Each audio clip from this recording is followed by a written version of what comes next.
अस्सलामुअलैकुम फ्रेंड्स, मैं हूं Faisal Khaliq and welcome back to my channel jobs and tips. तो दोस्तों, एसपीएससी पे न्यू जॉब्स के हवाले से मेरी आज तीसरी वीडियो है इसी टॉपिक पे, ठीक है। क्योंकि काफ़ी सवाल आते हैं, हालांकि मैंने जो है पहली दो वीडियोस में भी आपको अच्छे से समझाया है, लेकिन अब फिर जो है काफ़ी चीज़ें जो है आ जाती हैं सामने, क्योंकि हर बंदे के पास जो है इंडिविजुअल अकाउंट होता है, हर बंदे के पास इंडिविजुअल जो है अलग से क्वालिफ़िकेशन होती है। तो फिर जब वो अप्लाई करते हैं तो उनको काफ़ी इश्यूज़ आते हैं। अब जो है मैं आपको बताने वाला हूँ जो कि ज़्यादातर इश्यूज़ आ रहे हैं। मेरे पास मैसेजेस आ रहे हैं कि सर हम जब अप्लाई कर रहे हैं, बेसिकली हम आते हैं पहले अप्लाई पे, ठीक है। तो अप्लाई पे हमारे पास पहले तो एडवर्टाइजमेंट है, हम यहाँ पे एडवर्टाइजमेंट ये पूरी चेक कर सकते हैं, इसमें क्या क्या चीज़ें मेंशन है। सबसे पहले काम करना है, आपने एडवर्टाइजमेंट को पढ़ना है, ठीक है। एडवर्टाइजमेंट में क्या लिखा हुआ है, सब्जेक्ट स्पेशलिस्ट की क्वालिफिकेशन आप चेक करें क्या है। Masters or equivalent degree, 16 years of education in relevant subject with minimum 50% marks or equivalent from HEC recognised university, ठीक है। तो ये आप इस बात को याद रखें, masters or equivalent degree 16 years. फिर मुझसे पूछते हैं काफ़ी कि भाई 14 ईयर है मेरी डिप्लोमा है, मेरी एसोसिएट डिग्री है, क्या मैं अप्लाई कर सकता हूँ, क्या मैं अप्लाई नहीं कर सकता, मेरी BSc 14 ईयर्स वाली है, तो क्या मैं अप्लाई कर सकता हूँ, नहीं कर सकता। देखिए यहाँ पर क्लियरली लिखा हुआ है 16 ईयर्स ऑफ एजुकेशन, यानी अगर आप MSc है आपकी तो आप इसमें कर सकते हैं। 16 years of education relevant subject में आपकी क्वालिफिकेशन होनी चाहिए, ठीक है। उसके बाद जो है हमारे पास नंबर ऑफ पोस्ट तो 700 है। अब हर सब्जेक्ट के लिए इंडिविजुअल आप देख सकते हैं, बस ये क्वालिफ़िकेशन इसकी ये है। उसके बाद हम आते हैं दूसरी पोस्ट पे, ठीक है। तो हमारे पास दूसरी पोस्ट है असिस्टेंट डायरेक्टर। असिस्टेंट डायरेक्टर इसमें क्या है, master degree at least in second division from a recognised university. इसमें कोई भी जो है वो रिक्वायरमेंट नहीं है कि पर्टिकुलर, बस मास्टर्स डिग्री होनी चाहिए, रिलेवेंट फील्ड, ठीक है। तो उसमें हमारे पास असिस्टेंट डायरेक्टर में आप अप्लाई कर सकते हैं मास्टर्स पे। फिर लॉ ऑफिसर है, इसमें क्या है, law graduate in second division. Law graduate यानी LLB वाले कर सकते हैं, बाकी कोई भी नहीं कर सकता, ठीक है। उसके बाद आते हैं प्राइवेट सेक्रेटरी। प्राइवेट सेक्रेटरी पे है graduate in second division from a recognised university having shorthand and typing experience. अब जो है काफ़ी दोस्त जो है इस पर अप्लाई तो कर रहे हैं, फिर बोल रहे हैं सर इसमें हम जब अप्लाई करते हैं तो हमारी मैच नहीं हो रही क्वालिफ़िकेशन, क्योंकि भाई इसमें जो है रिक्वायरमेंट क्या है, आपकी शॉर्ट एंड स्पीड भी होनी चाहिए। तो वहाँ पर आपको जो है एक्सपीरियंस में और आपकी टेक्निक्स में या फिर स्किल्स में आपने क्या करना है, स्किल्स में आपने ये चीज़ें ऐड करनी होंगी कि मेरी इतनी टाइपिंग स्पीड है और मेरे पास ये कोर्स है, सर्टिफिकेट टाइप है शॉर्ट हैंड में, ठीक है। तो वो आप ऐड करेंगे, उसके बाद ही आप प्राइवेट सेक्रेटरी में अप्लाई कर सकते हैं। उसके बाद आते हैं डिप्टी डायरेक्टर में, masters in geography with major subjects, ठीक है, GIS और remote sensing at least in second division. तो ये रिक्वायरमेंट होनी चाहिए, उसके बाद ही आपका अप्लाई होगा। असिस्टेंट डायरेक्टर है क्या है, ग्रेजुएशन और BA 16 ईयर्स एजुकेशन, ठीक है। 16 ईयर आपको याद रखनी चाहिए, 14 और 16 में फ़र्क है। फिर काफ़ी पूछते हैं कि बैचलर और जो है हमारी जो दूसरी डिग्री है से 14 ईयर्स, वो फिर 14 ईयर्स है या 16 ईयर्स है। बैचलर डिग्री या ग्रेजुएशन 16 ईयर्स वाली होती है, ठीक है। तो उसके बाद हम आते हैं सिस्टम एडमिनिस्ट्रेटर पे।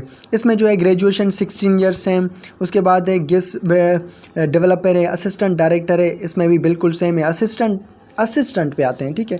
Bachelor degree at least in second division, bachelor इसमें जो है 16 ईयर्स ही चाहिए, ठीक है। 16 ईयर्स ऑफ एजुकेशन बैचलर चाहिए, 251। अब जो है इसमें कोई भी डिग्री हो आप अप्लाई कर सकते हैं असिस्टेंट के लिए। उसके बाद यहाँ पर इसमें वैकेंसीज आपने देख ली। असिस्टेंट अकाउंट्स ऑफिसर, अब यहाँ पर कोई अप्लाई कर रहा है, देखें BCom at least second class from a recognised university having at least 3 years experience in account work, ठीक है, अकाउंट्स वर्क। अब इसमें जो है 16 ईयर्स वाले लोग अप्लाई तो कर रहे हैं, BBA वाले अप्लाई तो कर रहे हैं, BCom वाले अप्लाई तो कर रहे हैं, लेकिन उनका अप्लाई नहीं हो रहा क्योंकि उन्होंने एक्सपीरियंस ऐड नहीं किया। यहाँ पर क्लियरली लिखा हुआ है कि एक्सपीरियंस भी चाहिए। जब तक आप अपनी प्रोफाइल पे एक्सपीरियंस ऐड नहीं करेंगे 3 सालों का, कम से कम 30 सालों का, तब तक आपको उस पर अप्लाई नहीं होगा, ठीक है। उसके बाद हम आते हैं असिस्टेंट पे। यहाँ पर ये जो है ग्रेजुएट चाहिए सिंपल। तो ये सारी चीज़ें आपने फ़र्स्ट ऑफ़ ऑल रिक्वायरमेंट्स को पूरा करने। अब आ जाते हैं पीछे आने के बाद हमारे पास डैशबोर्ड है अवेलेबल जॉब्स है। अवेलेबल जॉब्स पे आप जिस जॉब पे आप अप्लाई करने वाले हैं, मिसाल के तौर पर मैंने यहाँ पर जो है नीचे आता हूँ, मैंने अप्लाई किया हुआ है असिस्टेंट पे मैंने क्या किया, व्यू जॉब की। इस पर मैंने देखा कि क्या मेरी क्वालिफ़िकेशन मैच हो रही है। Bachelor degree in second division from recognised university, experience इसमें रिक्वायर्ड ही नहीं है, मैंने ऐड भी नहीं किया, तो मेरा अप्लाई हो गया, पेमेंट पेंडिंग पे आ गई, ठीक है। इस तरह अगर हम अकाउंट्स ऑफिसर पे मैं अप्लाई करूँगा तो मेरा नहीं होगा, क्योंकि इसमें क्या है, एक्सपीरियंस रिक्वायर्ड है, experience at least 3 years of experience in account work required है, तभी आपका अप्लाई होगा। ठीक है, अगर मैं इस पर बैक जाऊँ, अप्लाई पे करूँ, your qualification does not match for this job. ठीक है, तो अब क्या है कि मेरी क्वालिफिकेशन इस जॉब के लिए मैच नहीं होती, तो अब मैं इसमें अप्लाई नहीं करूँ क्योंकि मेरा एक्सपीरियंस है ही नहीं इसमें। तो उसके बाद हम आते हैं, ये हमने कर लिया, अवेलेबल जॉब्स देख ली। अब हमें क्या करना है, यहाँ पे आना है, अपनी पे हमारे पास जो है हमने इन्फॉर्मेशन बेसिक दे दी है, एजुकेशन इन्फॉर्मेशन दे दी है।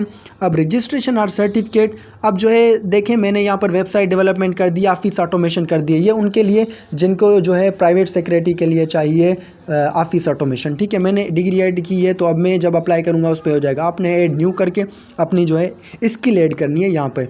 उसके बाद यहाँ पर दूसरी चीज़ है जॉब एक्सपीरियंस। जब तक आप एक्सपीरियंस ऐड नहीं करेंगे, यहाँ पर मैंने जो है किया हुआ है एलाइड बैंक का। ठीक है, 1 साल का है। ठीक है, अब मैं इसमें नहीं कर सकता जब तक 3 साल का कंप्लीट नहीं होगा, कहीं पे भी अकाउंट्स में नहीं कर सकता।